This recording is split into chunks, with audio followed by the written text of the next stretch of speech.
Assalamu alaikum rahmatullah wa barakatuh. Alaikum salam rahmatullah. In order to understand reality, we also need to understand illusion. So many people are caught in illusion, yet think it's reality. So many people are caught in their everyday lives, which are going in a circle and repeating itself over and over, that they think that's their existence. And they think that there is no other existence than that. We are told that we have three eyes.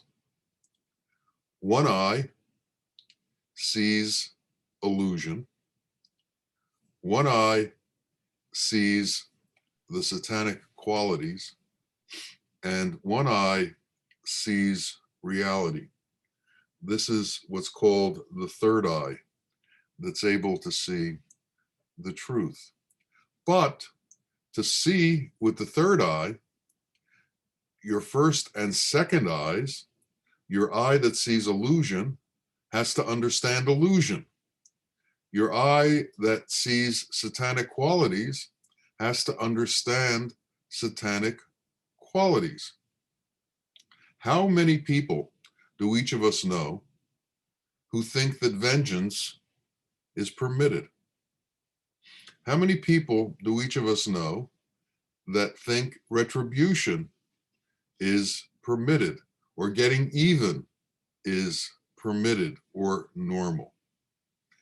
In order to be able to know truth, you also have to know what's not truth. And so we have to have an understanding of illusion. We have to have an understanding of what's not real.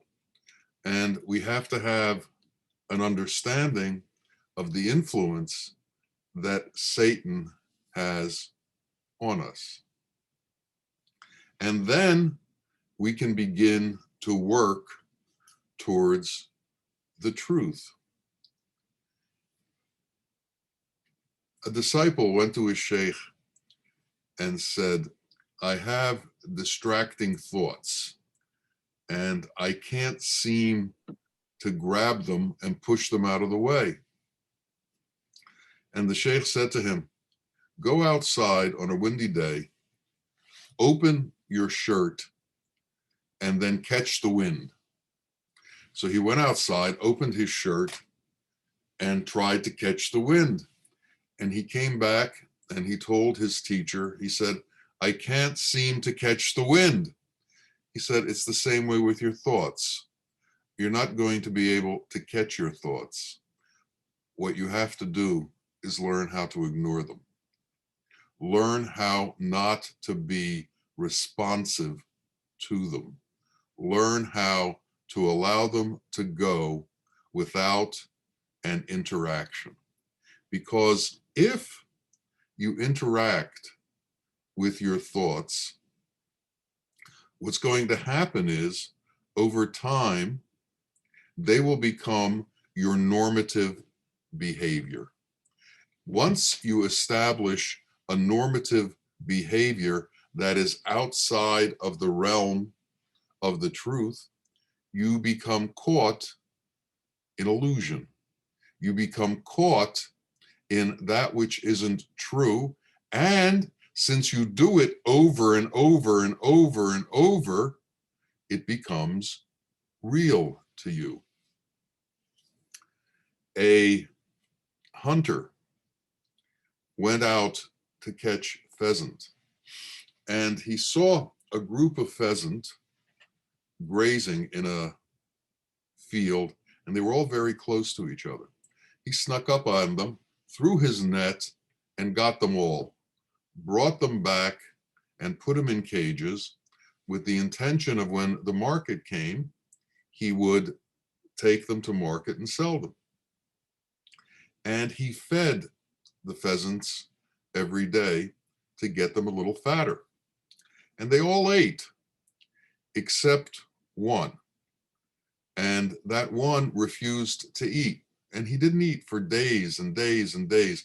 Finally, it came time to go to the market. And the hunter who was going to sell these birds pulled them out one at a time and looked at them, and they were all fine, and put them in cages to take them to market. Finally, he got to the bird that wasn't eating.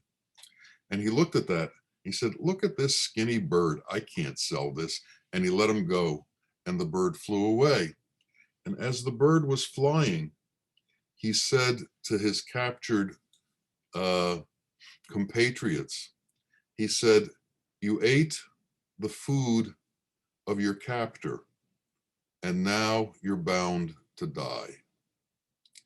And in this world, if we eat the food of illusion, if we eat the food of Satan, we will go in that direction.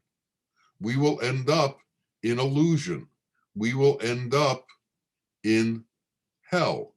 So we need to learn to abstain from the food that is illusion and the food that is satanic qualities. And to do this, we have to understand what those things are. So we have to use our innate reason to understand illusion, our innate reason to understand satanic qualities. And to add to our innate reason, we have to have a mentor, a guru, a sheikh, a murshid, a teacher, who is the stimulus to us that stimulates our innate reason through explaining to us what the difference between reality is and what the difference between illusion is, what the difference is between satanic qualities and the qualities of Allah. And we have to make a study of this so that we become fully aware of all of the differences. And when we begin to truly understand the nature of satanic qualities, these things become abhorrent to us. When we truly understand the nature of illusion, these things become abhorrent to us. But until we understand their nature, we partake of these things as if they are part of everyday life.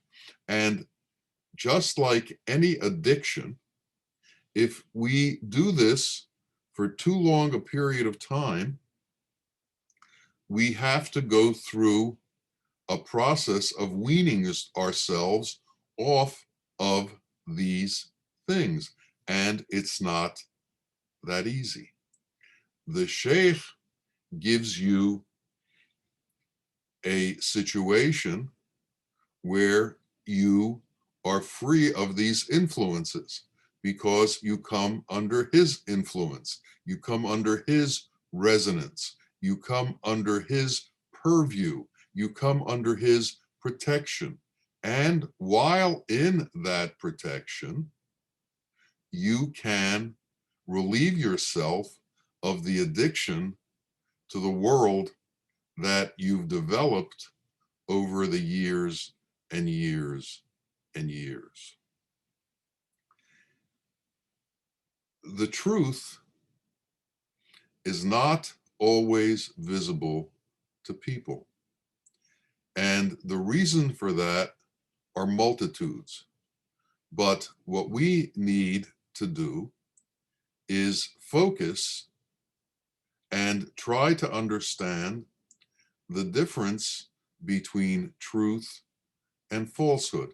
And the beginning of True knowledge is understanding the difference between truth and falsehood and not falling for falsehood as if it were the truth, not succumbing to the enticement that falsehood has that somehow captures us.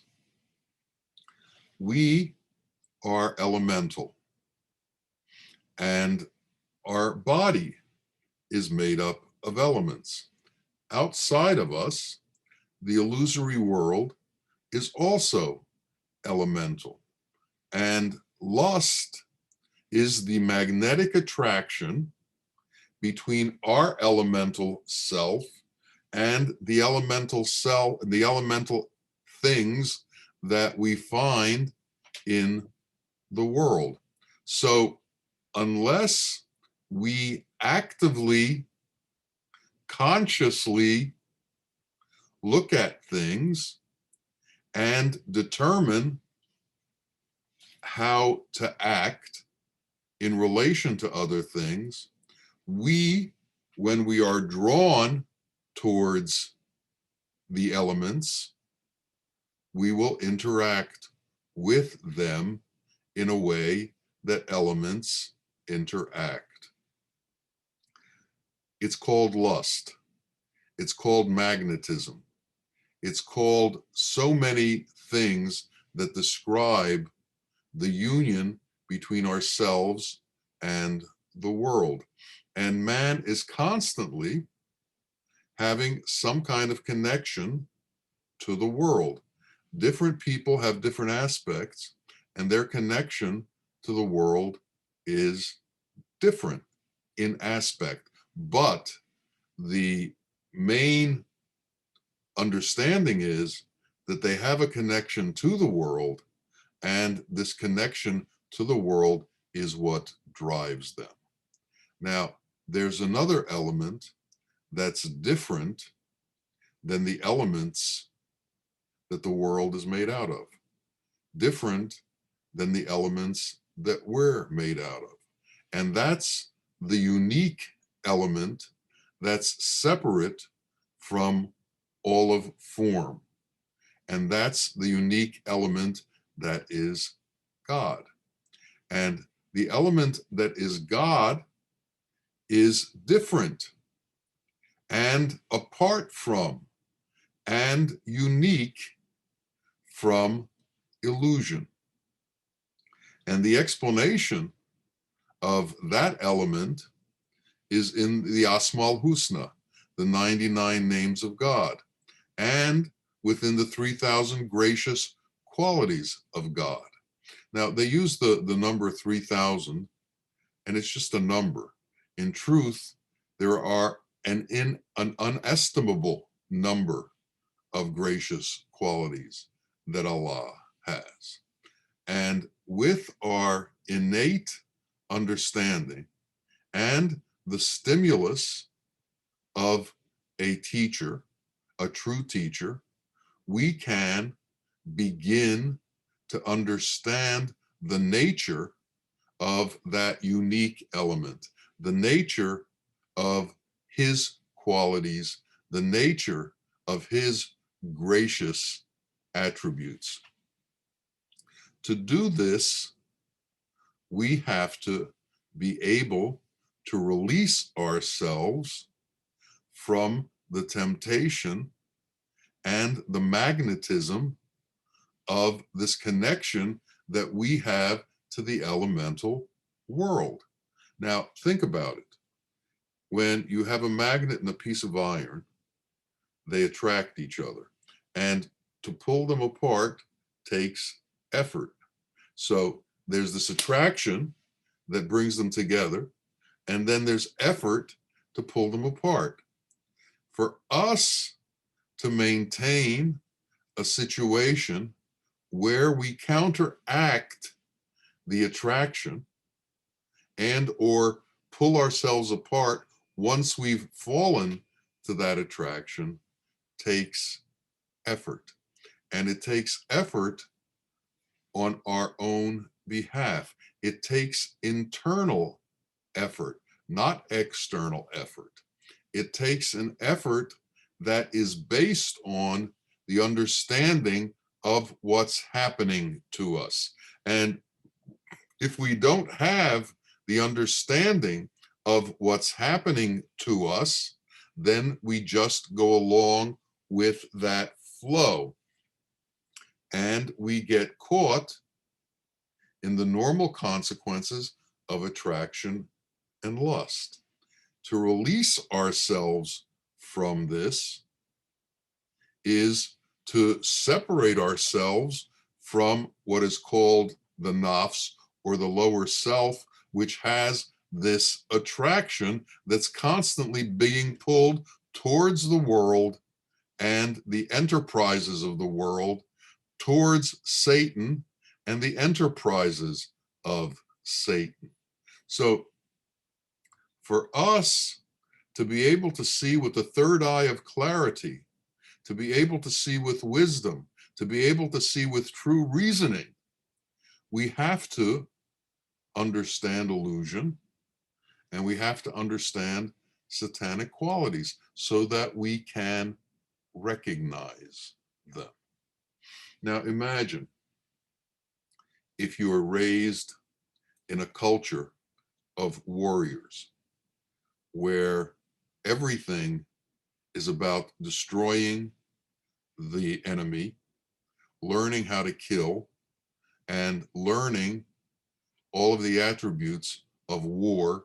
And this is the constant teaching that's done to you. You are going to become other than someone who is free of illusion.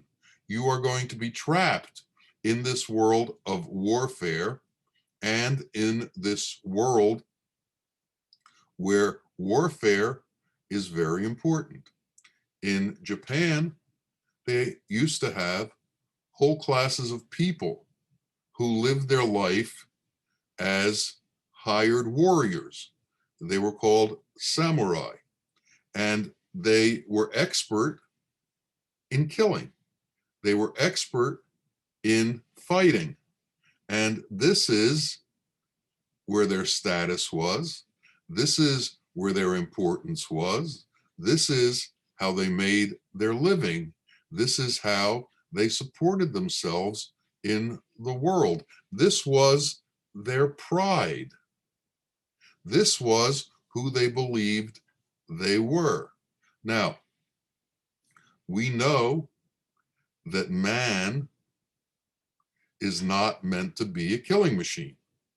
We know that man is not meant to be a constant warrior. There has to be a place where man can remove himself from the chaos of the world.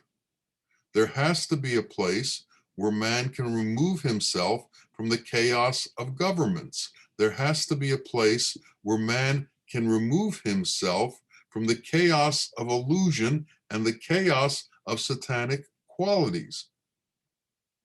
If you are constantly in a chaotic state, if you are constantly at odds with other people or institutions or things, you can be pretty sure that you haven't worked out your understanding of illusion.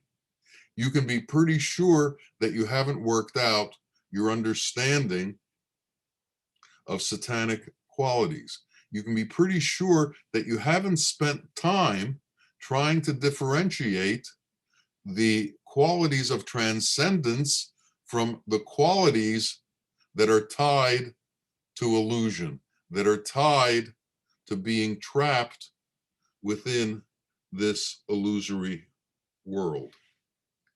And it's only if you begin to understand these things that you can begin to escape from them. Now, everybody is tempted.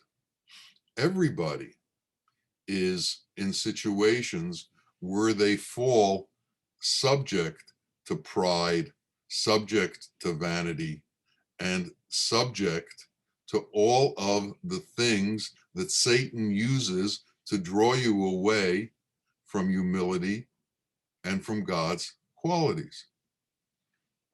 A dervish is walking down the street, and a man walks up to him and he says, "Sheikh, can I ask you for directions?" All of a sudden, he felt tremendous pride. The man called me Sheikh. He must see something in me that is blossoming. And he asked him for directions somewhere. He didn't know. So the next person that walked by, the man turned to him. He said, "Sheikh, can you tell me the directions to such and such a place?" He didn't know either. A third man walked by and he said the same thing. "Sheikh, can you tell me the directions to such and such place?" He got his directions and went on.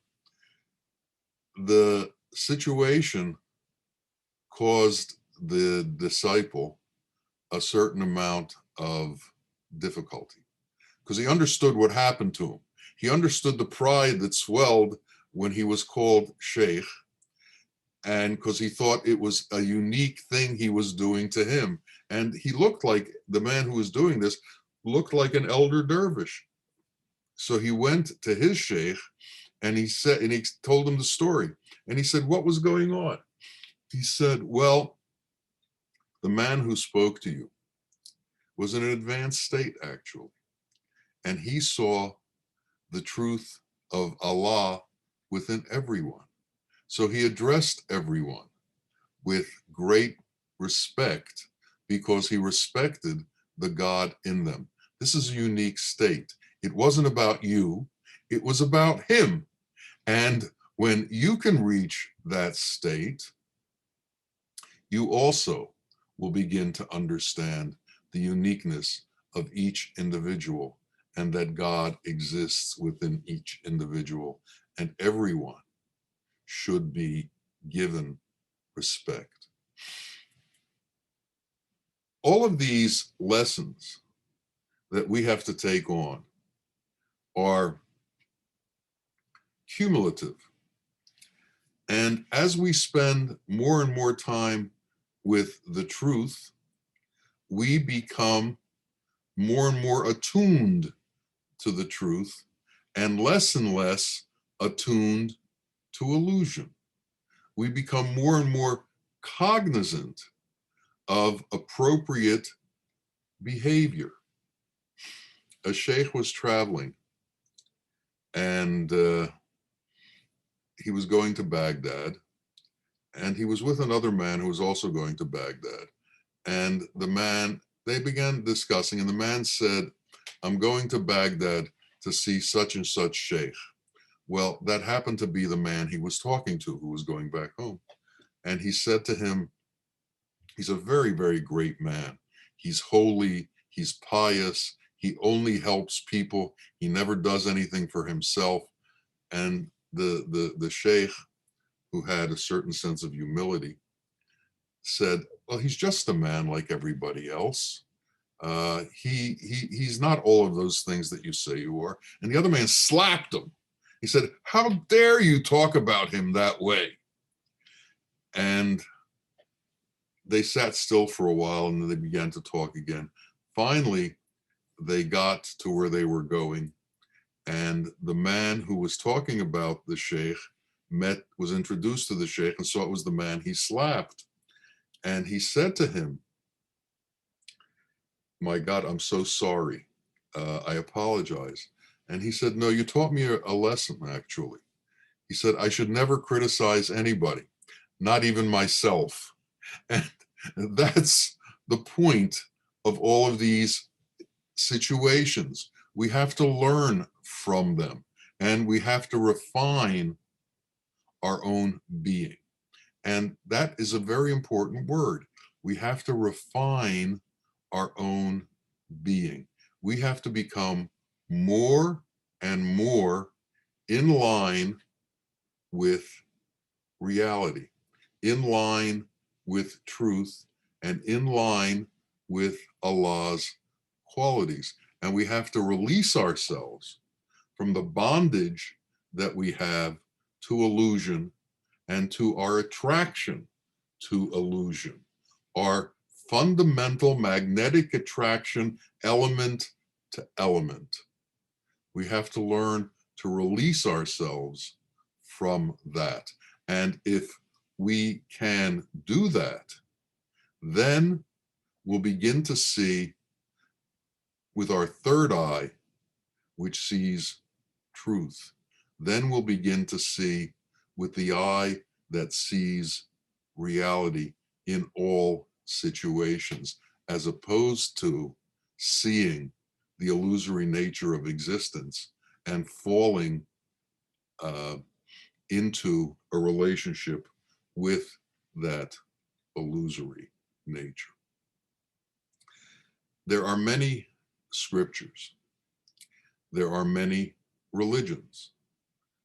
All of the religions have books that they consider to be divine words. But all of these books, all of these scriptures are interpreted by men.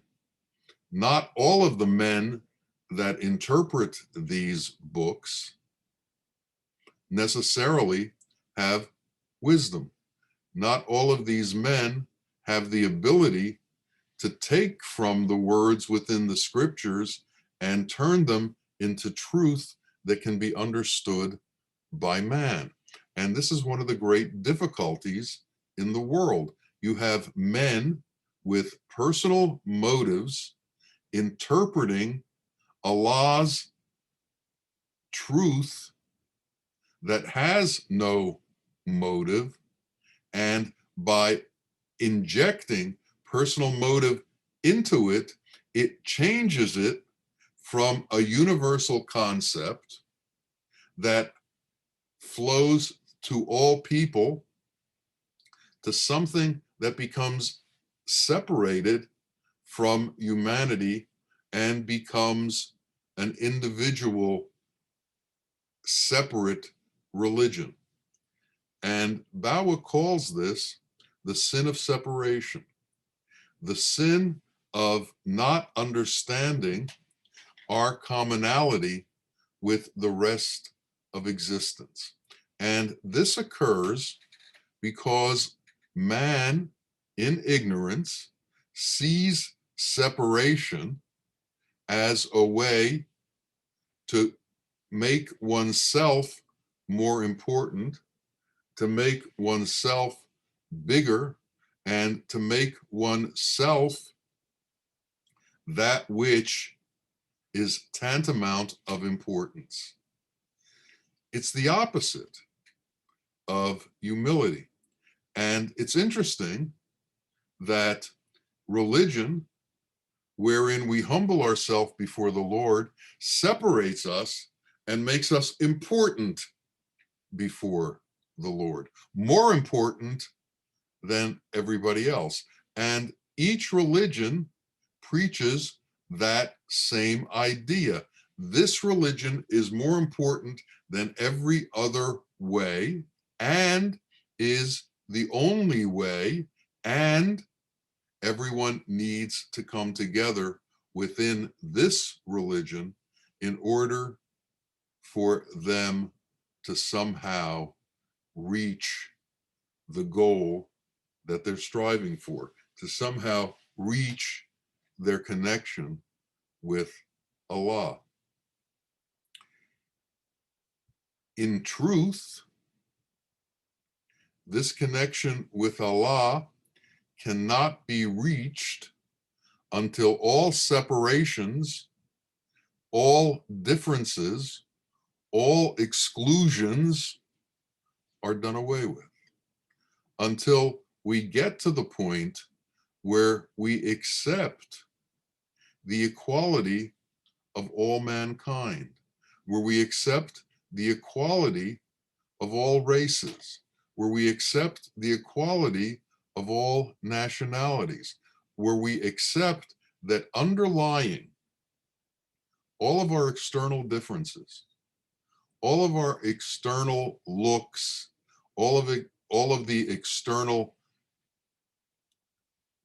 labels that we give each other, underlying all of that is a commonality that is shared by every one of us. And that commonality is the fact that Allah has given each of us a soul. No matter what religion we were born into, we were given a soul. Now, each being, no matter what their religion is, no matter what religion they're in, still has to make a personal choice. And that personal choice is whether they wish to follow the tenets of the Lord or to follow the world or to follow Satan. So what it comes down to is whatever religion you're in, what do you choose? Do you choose to follow God or do you choose to follow the world? Is God more important to you than your worldly attachments? And we all have worldly attachments. We have our family, we have our race, we have our religion, we have our nationality. We have all of these things that engender pride in ordinary man, that make man think he is separate from everybody else. But we need to remember that great sin of separation. And we need to be cognizant of that great sin of separation. Now, all of the religions will not tell you about this sin because they're trying to get you to adhere to their way alone, to the exclusion of every other way. Once an institution is created out of the truth, the institution begins to take on its own personality and its own need to exist. And the institution exists through bringing in adherents and having adherents wave its flag. So the institution becomes very much like an individual who has fallen to temptation and is attracted to the material elemental world. And religions tend to do the same thing. Look at the wealth of some of the churches. Look at the wealth that they display within their domiciles. Look at the wealth that's brought within them. All the religions do this. They build temples to display themselves, to show their power, to show their wealth. But in truth, there is no power but our Creator. There is no power but for God. There is no individual power. Our power comes from Him, and we become real when we surrender to Him and merge with Him. Therein lies our truth, and therein lies our transcendence. And as long as we try to separate ourselves from others, as long as we try to lord ourselves over others, as long as we are constantly making distinctions between ourselves and others, we will continue to be subject to the forces of illusion, to the temptations of illusion, to the magnetisms of illusion, to the forces of Satan and the temptations of Satan. We need to understand this, and we need to grab hold of this. So the smaller we make ourselves, the more humble we make ourselves, the less we become involved in one-upsmanship, the more that we go towards mercy and compassion and justice and kindness and love, the more real we become. So, do we want to become real? Do we want to become haq? Do we want to become hakikat? Do we want to become that which transcends illusion and Satan and the world to enter into eternity? Or are we addicted to our life in illusion? Are we addicted to our life in this temporary world? And is all of our intention about this temporary world? You see, at the beginning of everything is intention. We decide the way we want to go, and we have to follow through on that decision. And if we really want to go towards God, we have to make the intention to go towards God. And then we have to use our reason and our wisdom to understand what pulls us away from God and what brings us towards God. And this is a constant, ongoing situation in our lives. We constantly are making that same decision. Do we choose the world or do we choose God? Do we choose the world or do we choose God? Do we choose lust or do we choose God? What is it that we choose? Do we choose anger or do we choose compassion? Do we choose jealousy or do we choose mercy? Do we choose fighting or do we choose compassion? We, each of us, have to be able to see all of it. And that's why we have three eyes: to understand illusion, to understand Satan, and to understand reality. We have to understand the entire picture in order to be able to go in the correct way. So we have to pray.